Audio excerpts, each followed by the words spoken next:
El núcleo es la estructura que sin duda caracteriza a las células eucariotas. Fue descubierto durante el siglo XIX y existe generalmente uno por cada célula, aunque existen algunas células como los eritrocitos que no la poseen porque ha sido expulsado durante su maduración, e incluso existen algunas células como las fibras musculares estriadas que son multinucleadas. La forma suele ser esférica y en las células animales suele presentar una situación central, aunque ya sabemos que las células vegetales suele estar desplazado hacia la periferia gracias a la gran vacuola que poseen. Vamos a considerar estructuralmente dos situaciones distintas del núcleo. El núcleo cuando la célula está en reposo sin dividir, que es el núcleo interfásico, que es el que vamos a ver ahora, y a continuación, después, el núcleo cuando la célula se divide, es decir, el núcleo mitótico. Antes de empezar, pues considerar que la función general del núcleo, como es el que contiene el ADN, y en el ADN está la información genética, por tanto, consecuentemente, la función del núcleo al modo general va a ser la de dirigir el funcionamiento de la célula. Vamos a ver el núcleo interfásico. Este sería un dibujo representativo de lo que se ve con el microscopio electrónico de transmisión, que es lo que tenemos aquí.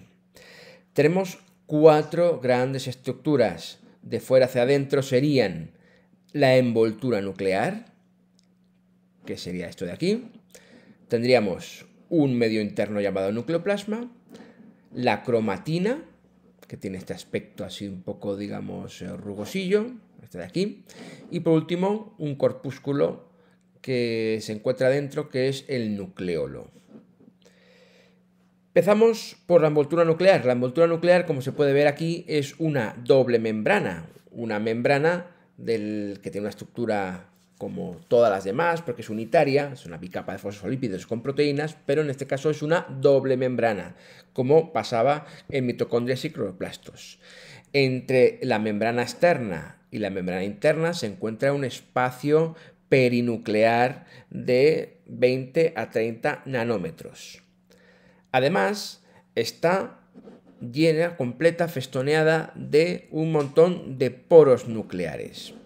Esta estructura de los poros nucleares serían zonas de fusión de las dos membranas, dejando un orificio de un tamaño que podemos considerar importante. Son 800 nanómetros, o sea, 800 angstrom, perdón, o sea, unos 80 nanómetros, es una apertura importante que permite que puedan pasar macromoléculas.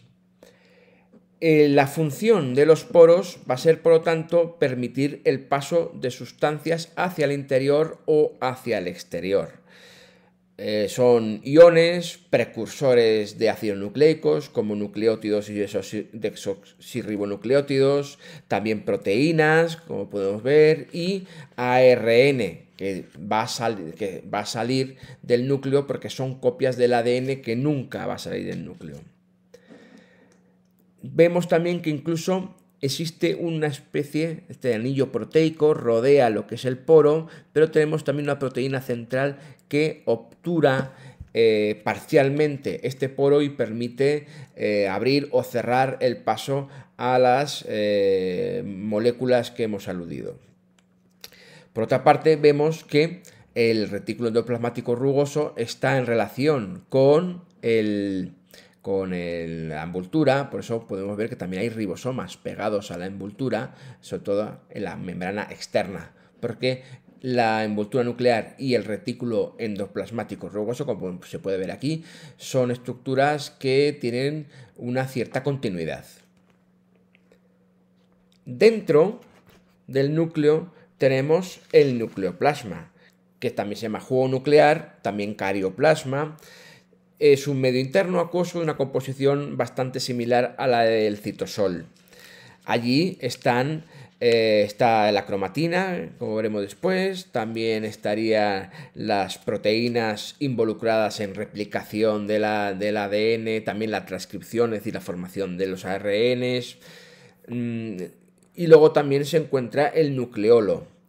Existe una red de fibras proteicas que más o menos van a modo de citoesqueleto, van a dar cierta consistencia a lo que es el nucleoplasma. La tercera parte sería la cromatina. La cromatina es una estructura fibrilar formada por ADN y proteínas. Estas proteínas son las histonas.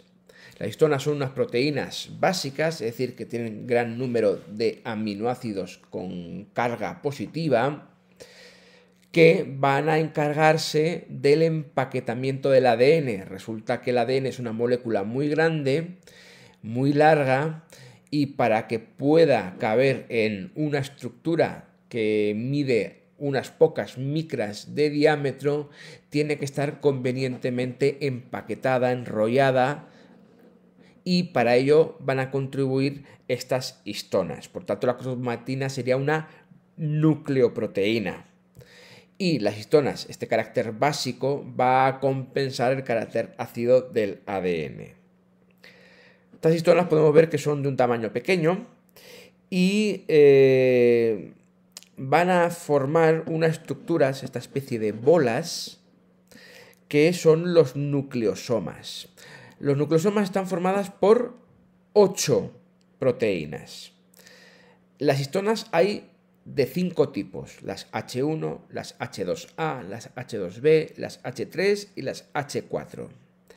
En estos nucleosomas van a existir 2 unidades de las H2A, H2B, H3 y H4 para formar el octámero, es decir, 8 proteínas forman una especie de esfera, y como podemos ver sobre la esfera se realizan sobre cada una de ellas, cada nucleosoma, se realizan 2 bucles que permiten el acortamiento del ADN, eso sí, a costa de incrementar el grosor de la fibra.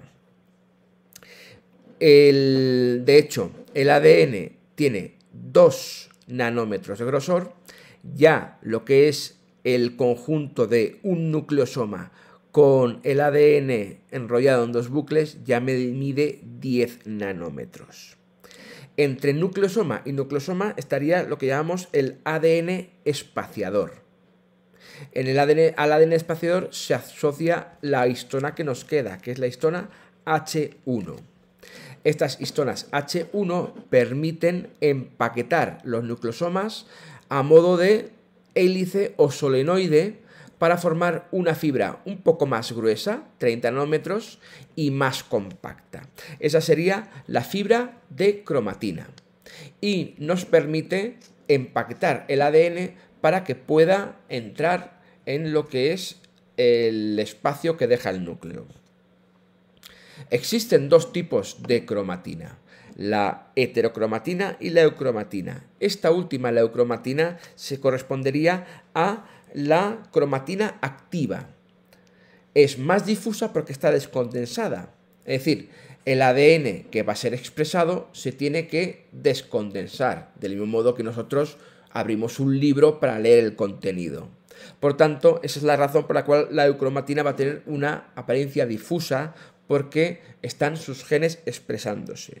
Sin embargo, la heterocromatina estaría más empaquetada, tendría una forma, tendría un aspecto más condensado, porque corresponde al ADN inactivo, es decir, los genes que no están activos en ese momento de la célula o en ese tipo celular. Claro, esta heterocromatina podemos dividirlo en 2 tipos. La facultativa sería la que está inactiva de forma temporal, ¿de acuerdo? Y la constitutiva sería la que está inactiva de forma permanente. Bien, luego nos queda ya la última estructura, que es el nucleolo. Este nucleolo es un corpúsculo esférico, lo vemos aquí, un poco más denso a los electrones en la fotografía. Y puede haber, generalmente hay uno, aunque puede haber varios también, pero generalmente hay uno, y está compuesto por ARN y proteínas. Se diferencian 2 grandes regiones. Una región fibrilar descondensada interna y una región granular más condensada en la periferia, en el exterior.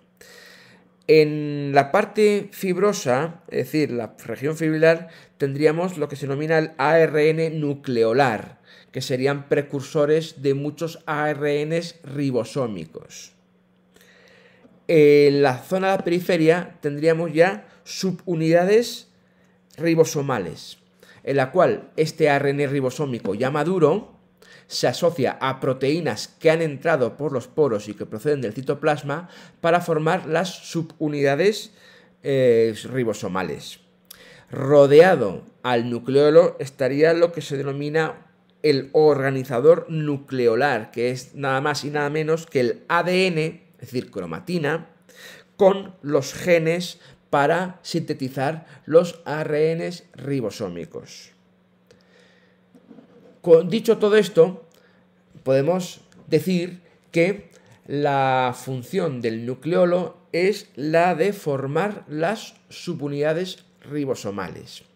Es decir, vemos que el ADN del organizador del nucleolo, que se encuentra aquí en la periferia, es transcrito y llevado hacia la región interna, formando el ARN nucleolar que madurará para formar el ARN ribosómico. Paralelamente, las proteínas que han sido sintetizadas en los ribosomas del citoplasma entran por los poros y en la zona periférica granular se asocian con los ARN ribosómicos para formar las subunidades ribosomales. Estas subunidades ribosomales, que son dos, pasarán de nuevo por los poros hacia el citoplasma, en donde se asociarán para formar o bien los ribosomas libres, para formar proteínas de la propia célula, o bien se asociarán a la membrana del retículo endoplasmático rugoso para sintetizar las proteínas que van a ser exportadas.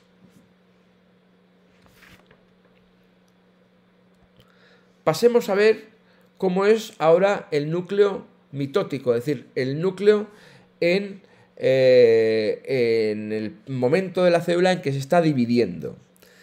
Ya sabemos que el aspecto cambia bastante. Al entrar el núcleo en división, se desorganizan tres estructuras, que son: la envoltura nuclear se desorganiza, no es que desaparezca, simplemente que sus fosfolípidos y sus proteínas se diluyen en el citoplasma. Al no existir esa envoltura, nucleoplasma y citoplasma se fusionan, con lo cual podemos decir que también esta estructura, digamos que se diluiría también. Y por último, el nucleolo también se desorganiza y por tanto también acaba diluyéndose, no desapareciendo, pero diluyéndose. ¿Qué nos queda? La cromatina. La cromatina se va a condensar aún más de lo que está para formar unos corpúsculos que se denominan cromosomas. Por lo tanto, el núcleo en división va a ser un conjunto de cromosomas, el que corresponde a la especie, que eso sería el aspecto que tendría el núcleo durante las divisiones celulares. Los cromosomas se denominan así porque se pueden teñir mediante una serie de colorantes específicos, dando origen a somas, cuerpos con color cromo.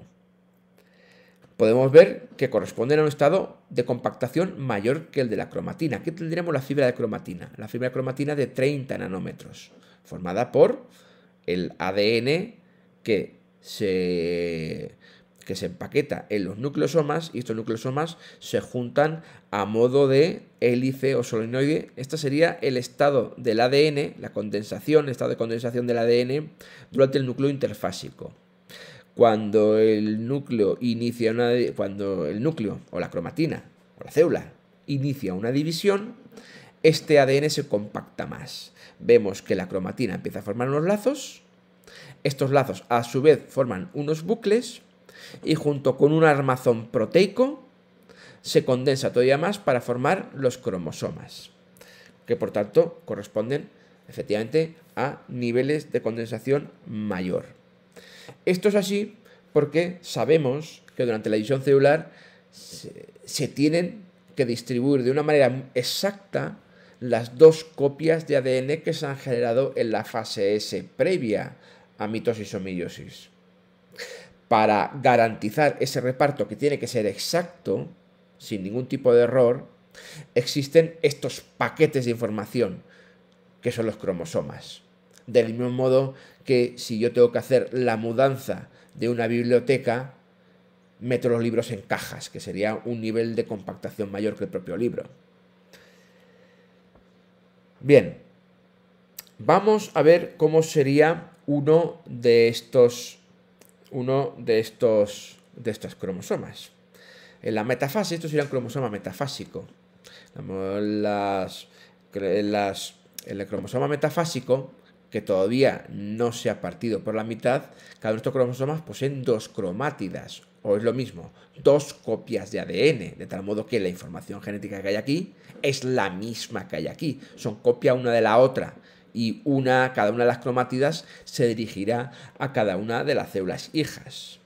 Bien, pues viendo cómo es un cromosoma metafásico, podemos observar las siguientes estructuras. Tenemos una parte central, una constricción primaria, es decir, una zona donde hay un adelgazamiento que se denomina centrómero.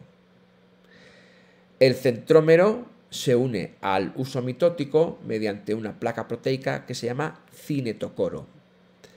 Del centrómero surgen brazos, que son estos sectores más gruesos con sus bandas características. También existen constricciones secundarias, es decir, adelgazamientos que no correspondan al centrómero, que dejan unas estructuras que se denominan los satélites. Los extremos de los brazos se denominan telómeros. Además, no todos los cromosomas van a tener la misma forma. Se definen en virtud de la posición del centrómero y de la construcción primaria varios tipos. Los cromosomas metacéntricos lo tendrán en posición central, por lo tanto, los brazos, tanto a un lado como a otro, van a tener una longitud similar. Sin embargo, cuando está un poco desplazado hacia uno u otro lado y los brazos tienen una longitud ya asimétrica, se denominan submetacéntrico. Si tenemos ya el centrómero casi en el extremo y delimita más que un brazo como una especie de satélite, lo denominaríamos una forma acrocéntrica. Y luego existen aquellos cromosomas telocéntricos en los cuales el centrómero se encuentra en uno de los extremos y por tanto no hay brazo a uno de ellos.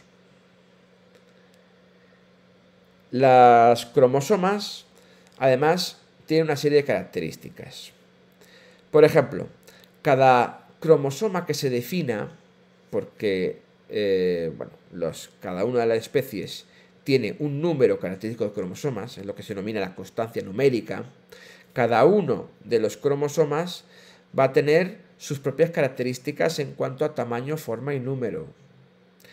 Es decir, no todos van a tener el mismo tamaño, no todos van a tener la misma forma, unos van a ser metacéntricos, otros telocéntricos, incluso el bandeado va a ser igual en todos los cromosomas del mismo tipo, pero va a diferenciarse en cromosomas de otro tipo. Eso nos permite identificar unos con respecto a otros en los cariotipos, como este de aquí. Esto sería un cariograma del cariotipo humano y podemos ver cómo tenemos colocados los cromosomas por parejas, porque el ser humano es un organismo diploide, tiene doble juego cromosómico. Y podemos ver cómo los dos cromosomas unos, o igual que los dos 7 o los dos 20, son iguales en tamaño y forma. Y eso nos permite, incluso en el bandeado, aunque no se aprecia bien, se puede identificar por el bandeado, porque un cariotipo de estos, cariograma, perdón, no se obtiene así, sino que esto se organiza después mediante edición fotográfica. Bien, los cromosomas de cada pareja se denominan homólogos entre sí. Van a tener la misma secuencia de genes, este con respecto a este, aunque pueda cambiar la información genética, porque los genes pueden tener diferentes formas o alelos. Los organismos diploides van a tener parejas de cromosomas, 2 homólogos de cada tipo. Sin embargo, los haploides normalmente tendrán 1 y los triploides tendrán 3 y así sucesivamente. Recordemos que en plantas y animales, básicamente, en hongos puede cambiar un poco, las células somáticas son diploides, aunque las células germinales, los que generan los gametos, son haploides. Ya por último, indicar que también hay otra tipología de cromosomas en cuanto a la determinación del sexo, que hay especies que tienen una determinación cromosómica del sexo. Los cromosomas sexuales, en el caso del ser humano son el X y el Y, son los que determinan el sexo, XX hembras, XY machos. El resto de cromosomas, que no determinan el sexo, pero sí que se encargan de las características que corresponden a sus genes, van a denominarse autosomas.